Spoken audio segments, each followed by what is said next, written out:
Hello and welcome to the fourth in our series of webinars on the regulation of the private rented sector in England. I'm still Justin Bates and I'm joined today by Brooke Lyne to discuss enforcement activities. Hopefully you are all familiar with the format, having watched the first three of these. Brooke's going to provide an outline of the relevant law and I'm going to interject with questions about hot topics or other things that I find amusing. Unfortunately, this webinar is not live as in the previous ones. Unfortunately, as you may have picked up, on Sunday afternoon, some idiot went on TV and said things, and now I've been called into a meeting at the school of which I'm a governor to try and understand what's going on in the world. Brooke is, however, watching this webinar, and she's going to be in a position to answer questions from you at the end. As with all of the previous webinars, there's a lot to get through, and there's an element of cherry picking here. We can't do all enforcement activities for all possible local authority and other regulatory issues. We're going to focus on two things that we think are of real importance. The first is the financial penalty regime that was created by the Housing and Planning Act 2016, because that's proving a real hit with local authorities, and we'll see why from some of the case law. And then secondly, rent repayment orders, which although they've been around since the Housing Act 2004, seem to have experienced a bit of an uptick in usage over the last year or so.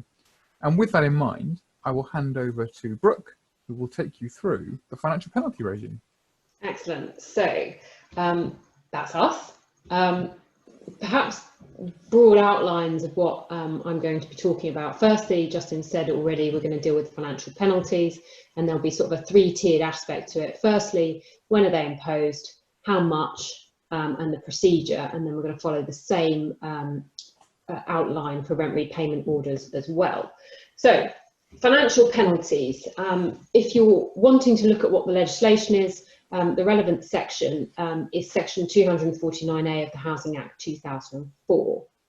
It was introduced by Schedule 9 of the Housing and Planning Act 2016. So although it's within the 2004 Act, it is relatively recent and new. And that's perhaps why we're seeing kind of quite a lot of movement in this area at the moment. It's important to note at this point that local housing authorities may impose a financial penalty as an alternative to a criminal prosecution they can choose. And there's a real incentive essentially on local authorities to choose the civil financial penalty route because they get to keep the money. And certainly in my experience, I think it's the same for Justin, that local authorities tend to be using this process rather than going down the criminal route at the moment. So section 249A says that the local housing authority may impose a financial penalty on a person if it is satisfied beyond reasonable doubt that the person's conduct amounts to a relevant housing offence in respect of a premises in England. So you'll see there, beyond reasonable doubt is a phrase we're all familiar with from criminal settings and criminal behaviour. What are the relevant offences? So they're set out there on the slide, and they're specific, and they're all offences under the 2004 Act. Failure to comply with an improvement notice. So landlords out there will know that an improvement notice may be served under section 11 of the Housing Act. If you fail to comply, that's an offence under section 30. Failing to have a HMO licence when you need one, or failing to comply with the terms of that licence. Same goes for a selective licence. You heard about licensing last week. If you need a licence and you haven't got one, that's an offence. Similarly, if you breach a condition, that is also a relevant offence. If you fail to comply with an overcrowding notice, or you breach the HMO management regulations, all of those things are relevant offences for the civil penalties regime. And we've put there on the slides one case in particular that deals with the question of, or helpfully sort of deals with the question of the burden of proof. Now, whilst I've already set out, we're dealing with the criminal standard, and of course the person asking for a financial penalty needs to be satisfied to the criminal standard. What's interesting though is that if a respondent to a notice decides that they want to raise a defence, so for example, if they say that they have a reasonable excuse for not complying with their obligations, say for example they were required to have a HMO licence and they didn't have one, if a person wants to say, well, I've got a reasonable excuse, they have to make that out. They have to make out that defence to the civil standard i.e. the balance of probabilities. So it's quite an interesting point here. Although the person saying an offence has been committed has to prove it to the criminal standard, if you want to raise a defence, you have to prove it to the civil standard. And in that case in particular, it was about whether or not a person who claimed that a third party had operated a property as a HMO and they didn't know, whether or not that crossed the threshold of reasonable excuse. And the upper tribunal in that case dismissed an appeal and said that essentially the first tier tribunal was entitled to reject the defence and had applied the correct test. So it could have been a defence, couldn't it? It was just that the FTT didn't believe the person. When the person said, "I knew nothing about this, Gov," the FTT said, "We don't believe you." Yeah, exactly. So yeah, I mean, it's all going to come down to the factual evidence, but the test is essentially you need to put forward to the civil standard. Okay, so those are the offences. They're the relevant standards that need to be met. The next main question is how much, and this is a question I suspect many landlords will want to know the answer to. These can be eye-watering sums. A penalty of up to £30,000 may be imposed in respect of each individual offence committed. So if you're dealing with a situation where multiple offences have been committed, you could be dealing with many multiples of up to £30,000. So the example of that's that Norwich case. I mean, this case is absolutely amazing, isn't it? Yeah, I mean, it's eye-watering amounts of money, and you know, certainly it's a case. The other way of looking at it is don't let slums. If you let a slum, expect to get a massive fine. Yeah, quite. I think the sums in that case, initially the notices amounted to the penalties. The total penalties initially were 236,000, and which is obviously an astronomical amount of money. But even once the tribunal had sort of reduced it down, the total sums were still £75,000 to the company and then £99,000 to the director of that company. So, I mean, it's a fortune. There's quite an interesting point in that case. It's not really touched on. So you've got to go and do some reading behind the scenes to work it out. But the interesting bit is about why a director of the company that owned the building got a fixed penalty notice as well. Because normally, of course, directors and companies are separate entities, but there's a provision in the Housing Act that lets you treat the director as having committed the offence of the company if the director commits it, if the company commits it with the knowledge or connivance of the director. And that can be really useful because, again, what was happening in the Norwich case, the company was going to go bust and wind itself up. So you've got a judgment against it, big deal. Now, no one gets into the liability of the director. And I assume there was no real dispute about it. He effectively controlled the company. It was a one-man band in substance. But it's quite an interesting thing to know that you can get the director as well. Yeah, and it certainly gives teeth to these things because people are significantly more worried if it's them personally that could end up on the hook. The final thing on that slide is about local authorities being encouraged to develop policies. So essentially the statutory regime encourages local policies setting out the types of penalty and the level of penalty that's likely to be imposed in different circumstances. And there is a really useful case that sort of discusses essentially what deference the tribunal should show to that policy and to the decision that's made on the basis of that policy, and that's the case of Waltham Forest and Marshall. That case was about a selective licensing scheme. Local authority served a penalty notice for £5,000 on one of the respondents and then £12,000 on the other, and they had a banding system essentially. The FTT reduced those sums quite significantly, and then the upper tribunal allowed an appeal by Waltham Forest and reinstated the original penalties that had been imposed. And perhaps the most important thing to take away from that case is that they said that the FTT should pay great attention to the policy of a local authority and should be slow to disagree with it, which I think most local authorities would be really pleased about, to be honest with you. Okay, let's move to procedure then. I'm going to try and get through this quite quickly. Schedule 13A is the place where you can find the procedural stuff. Local housing authority needs to serve a notice of intent. and it needs to have those three things in it: the amount proposed, the reasons for proposing that amount, and any information about the right to make representations. It's probably important to note at this point, often stuff will have happened before the notice of intent goes out. Often the local authority will have already spoken to the landlord, written to them, perhaps spoken to the tenants to find out what has actually been going on. Usually they've done some kind of investigation before they serve the notice. So this isn't going to probably be the first thing that happens, but it's the first procedural step essentially towards actually imposing the penalty. There's a sort of a deadline essentially. It needs to be served within 6 months of the date upon which the local housing authority has sufficient evidence of the conduct. So essentially you can't have local authorities sitting on their hands for years waiting for these things to happen, for something to happen and to do something. They need to act relatively quickly once they have knowledge of the conduct that might give rise to the offence. Is that really gonna matter though, given that most of these offences are continuing offences? Yeah, absolutely. I mean, for example, not having a HMO licence or a selective licence, until you get one. Exactly, you commit the offence every single day until you get one. Yeah, exactly. I mean, there are going to be cases though where landlords suddenly do get their acts together, and for example, in that instance, they get a licence. And in those circumstances, local housing authorities are going to have to think, they're actually going to have to get on with it within a sensible period of time. But certainly the local authorities I've worked with tend to be getting to grips with this and doing it at speed. Okay, the next thing is there needs to be 28 days for the recipient to make written representations.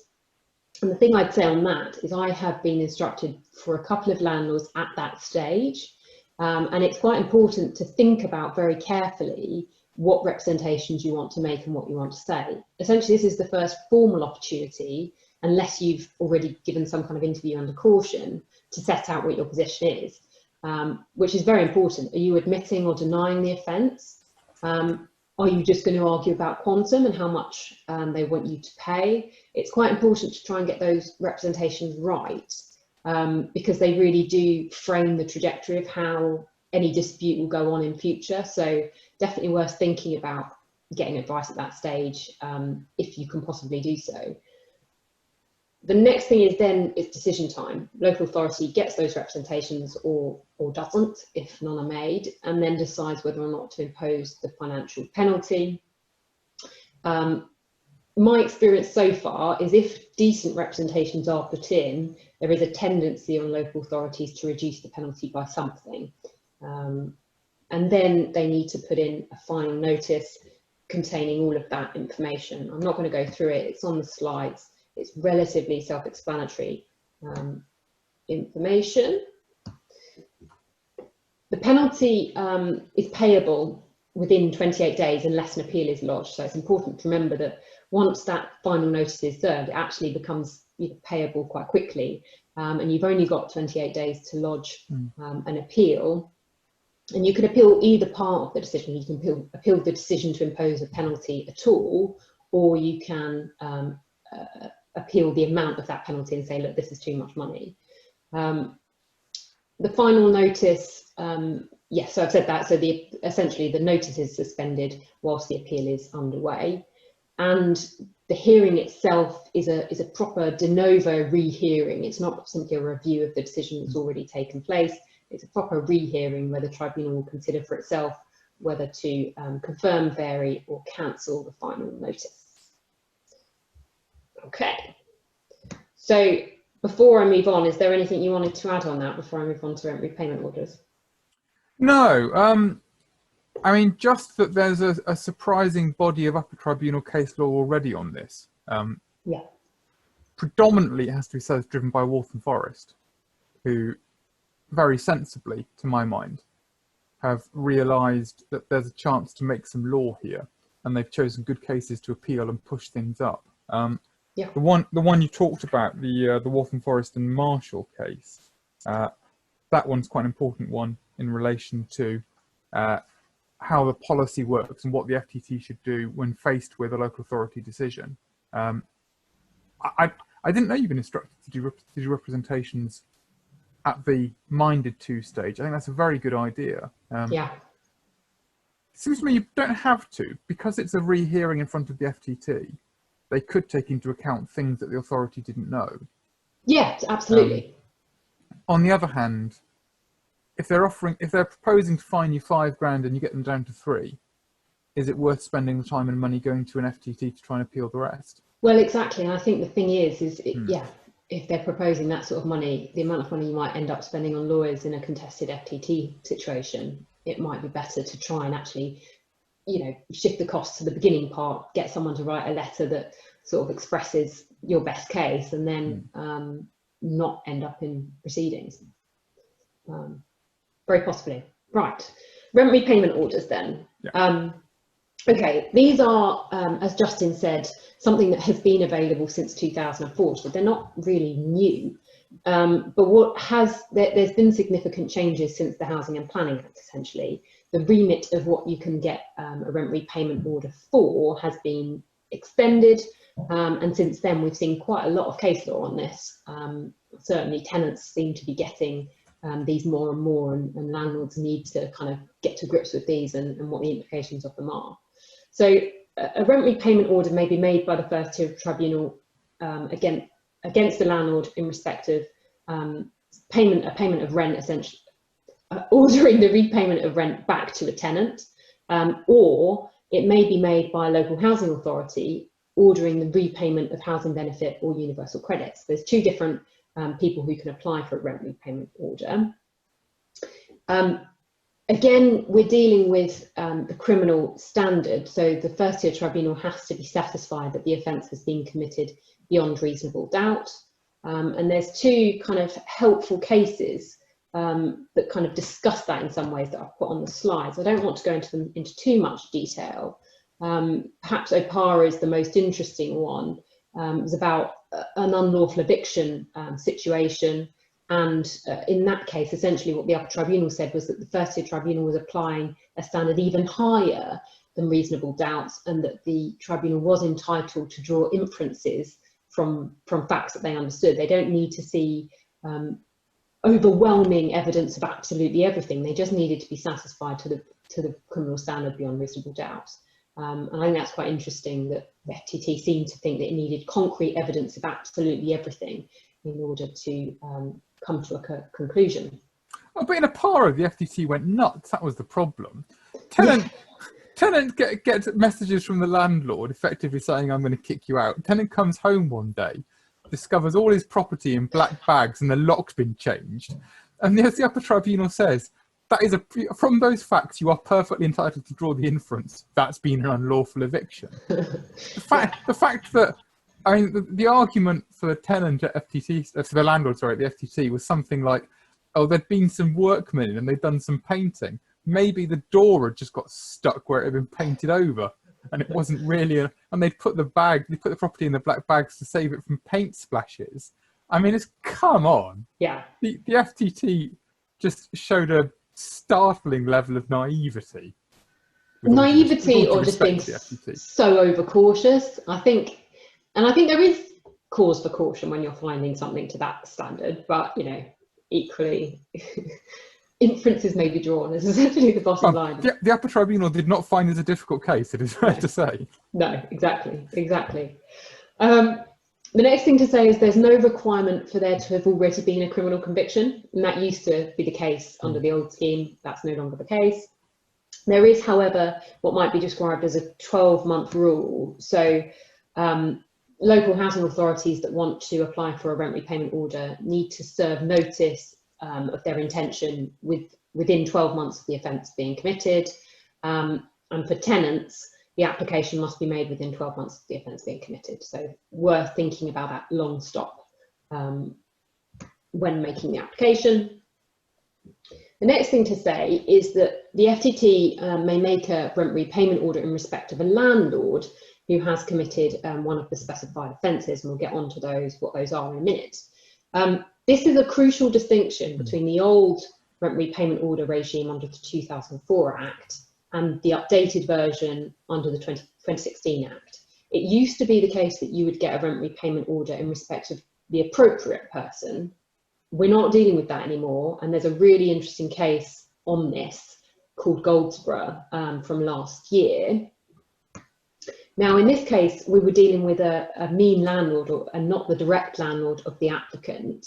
And what the upper tribunal says, in the first instance, in the FTT, they said that the proper respondent was CA Property, which was the immediate landlord of the applicant tenant.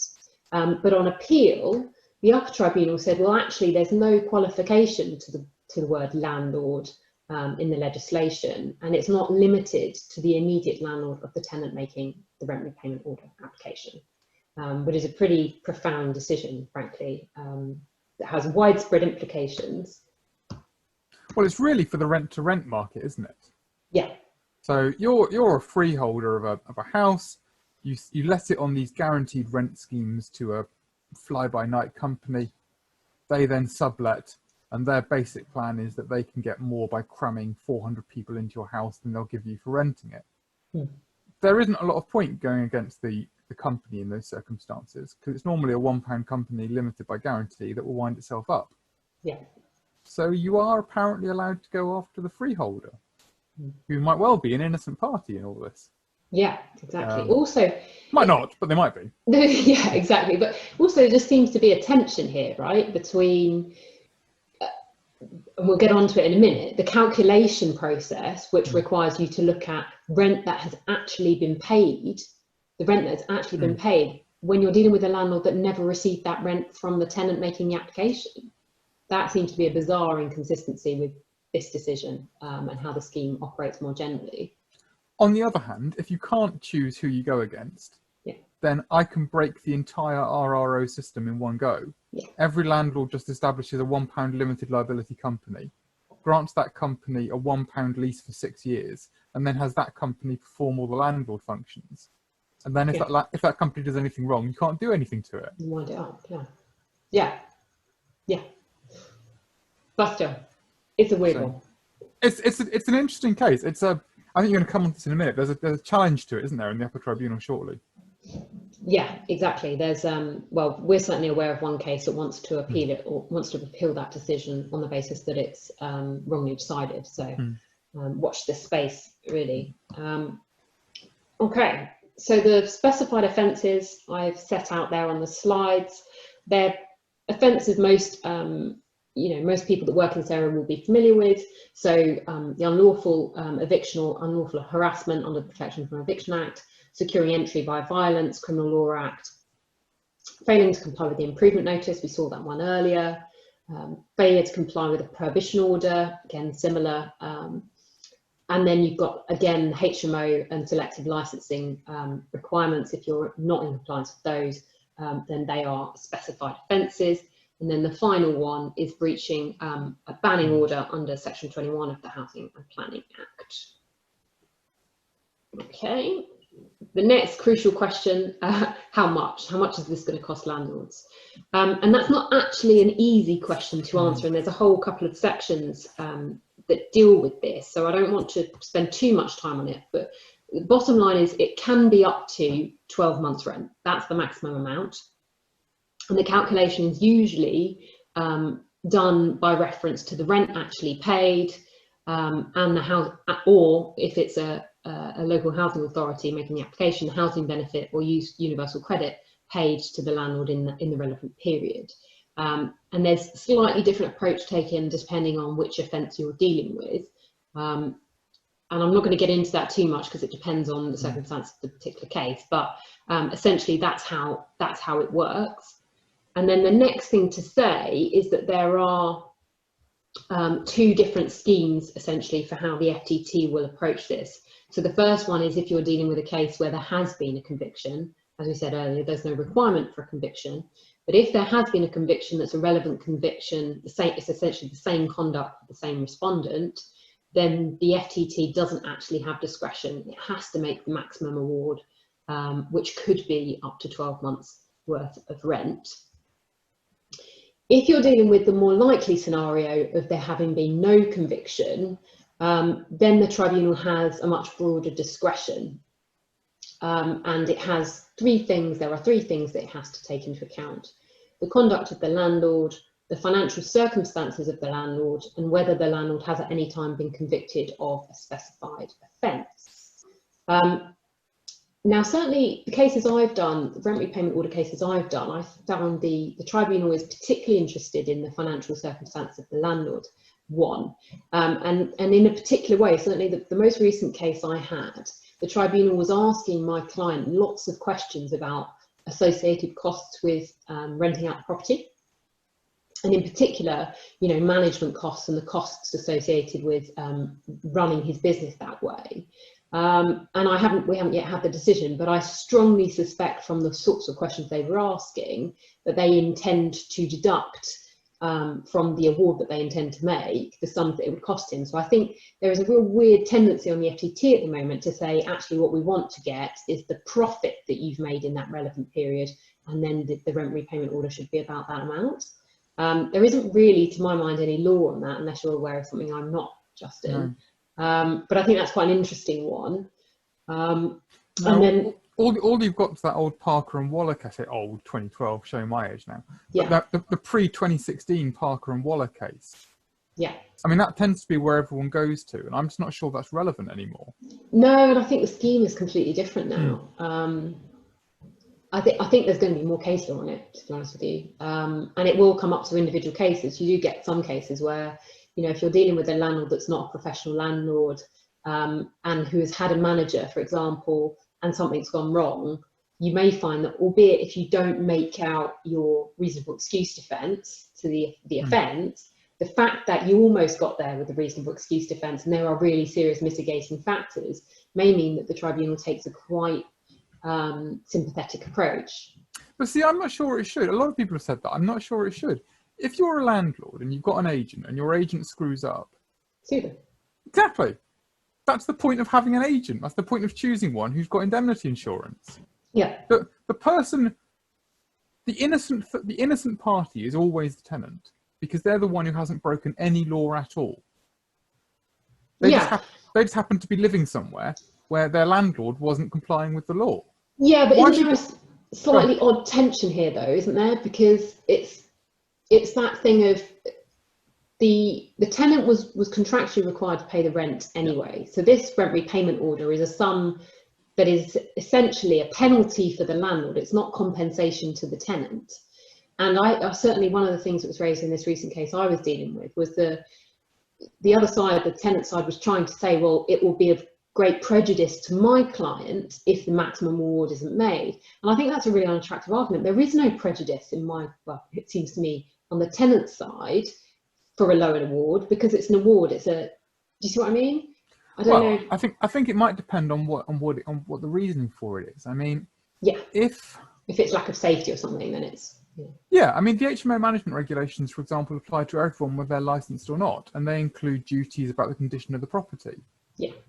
If the point is you're in breach of those, the fact that you weren't killed doesn't mean that there wasn't any prejudice. It means that you've been living in a property that falls below a minimum standard set by Parliament. Yeah.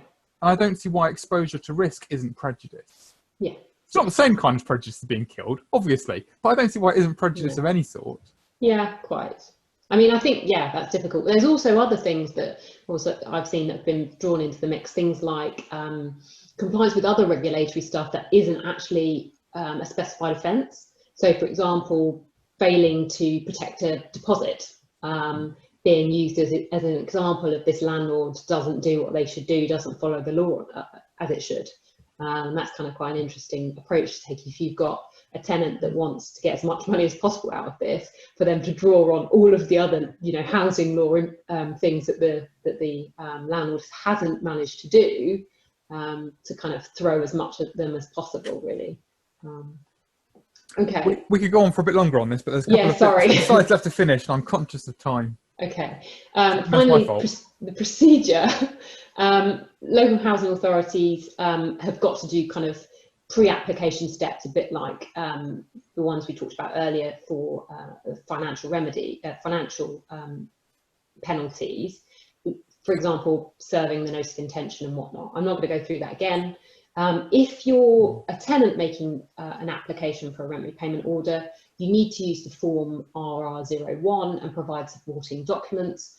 By those I mean things like your tenancy agreement, evidence that you paid the rent during the relevant period, any evidence that the local authority may have given you. Often local authorities are supporting applications for RRO. So if they've got a letter if you've got a letter from the local authority, for example, confirming that there was no license in place when there should have been, that's going to be really helpful. Attach all of that to your application and send it off to the tribunal.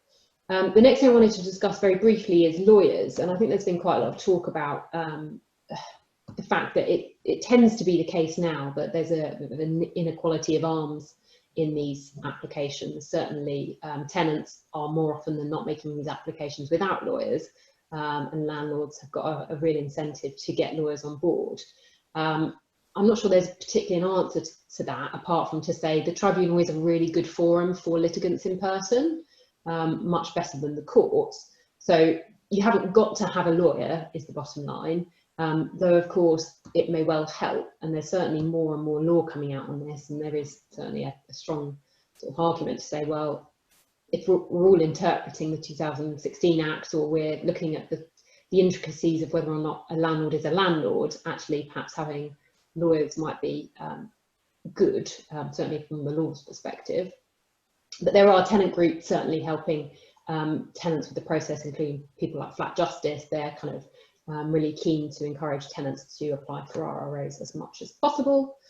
And then the final thing I wanted to talk about was the conduct of hearings at the moment. So FTT will issue directions, usually requiring landlords to put in a statement of case and evidence, as they would usually.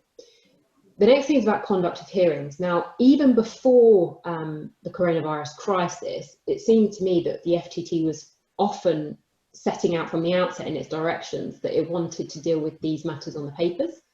And obviously, we're now in a crisis situation where, you know, oral hearings in person aren't going ahead anywhere, and the default is remote hearings.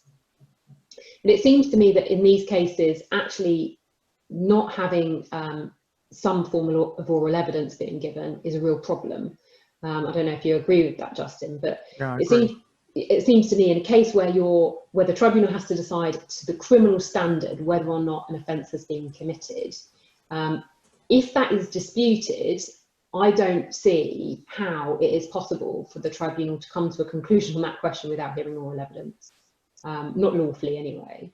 I also think on the question of quantum, so even if the landlord was admitting the offence has been committed and not raising any kind of defence, even on the issue of quantum, when you're dealing with an exercise of discretion that involves the tribunal thinking about, you know, all of these discretionary factors, again, I don't know to what extent it's that easy for the tribunal to say what the answer is without hearing from both parties. I think there are cases where it might be possible. For example, if you've got a conviction case where the landlord has already been convicted, there can be no real dispute about the factual side of it, and the second part is quantum, and there's no discretion in respect of quantum. That seems to me really straightforward on the papers. But I don't think that in most hearings it's going to be possible to do this without any kind of proper hearing. And then finally, on the COVID-19 situation, perhaps helpful to say that I had a hearing about 5 weeks ago, a rent repayment order hearing that went ahead perfectly well by telephone. My client gave oral evidence, in fact, from Hong Kong, perfectly well over the phone. It went very smoothly. We had a very helpful judge. I think all parties were content that it had been conducted really well. So I don't think because of the current crisis, these matters can't go ahead. I think they're actually one of the areas where hearings can continue to go ahead, despite how long this might go on for. Anything you have to add, Justin? No, I don't think so at all. I think we can stop this here, and you can now find out if anybody's got any questions.